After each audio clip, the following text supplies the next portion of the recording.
তথ্য অনুসৰি আমেৰিকাৰ এজন পাগল বিজ্ঞানী আছিলে আৰু সেই বিজ্ঞানীজনে এই কৈলাশ পৰ্বতৰ অলৌকিক শক্তিৰ কেন্দ্ৰ এইবিলাক যি ৰহস্য আছে এই সকলো ৰহস্য তেওঁ কেতিয়াও বিশ্বাস নকৰে আৰু তেওঁৰ মতে কৈলাশ কেৱল মাথোন এটা পৰ্বত তাৰ বাদে আন একো নহয়।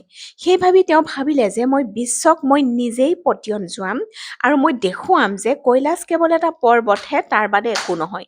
সেই ভাবি তেওঁ পৰ্বতত উঠিবলৈ যায় আৰু উঠিবলৈ যোৱাৰ অলপ দূৰ যোৱাৰ পাছতেই তেওঁ উশাহ লোৱাত কষ্ট পায়।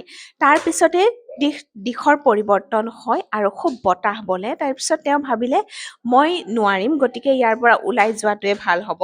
তেওঁ ওলাই আহি কয় যে ইয়াততো নিশ্চয় কিবা এটা শক্তি আছে। তালৈ গৈ তেওঁৰ মানে সময়বোৰ খুব সোনকালে পাৰ হৈ গ'ল, তেওঁ গমেই নেপালে আৰু তেওঁ এটা উজ্জ্বল পোহৰ দেখিছিল আৰু সেই পোহৰটোৰ সিপাৰে কিন্তু আন একো বস্তুৱেই নেদেখে বুলি তেওঁ নিজে মত প্ৰকাশ কৰিছে। আৰু এই যিজন লোক সেইজন লোকে কেতিয়াও এই কৈলাশ পৰ্বতৰ ৰহস্যক বিশ্বাস কৰা নাছিল বা কেতিয়াও মনা নাছিল। গতিকে এই লোকজনে কি কৰিলে, ভাল কৰিলে নে বেয়া কৰিলে, আপোনালোকে কমেণ্ট কৰি জনাব।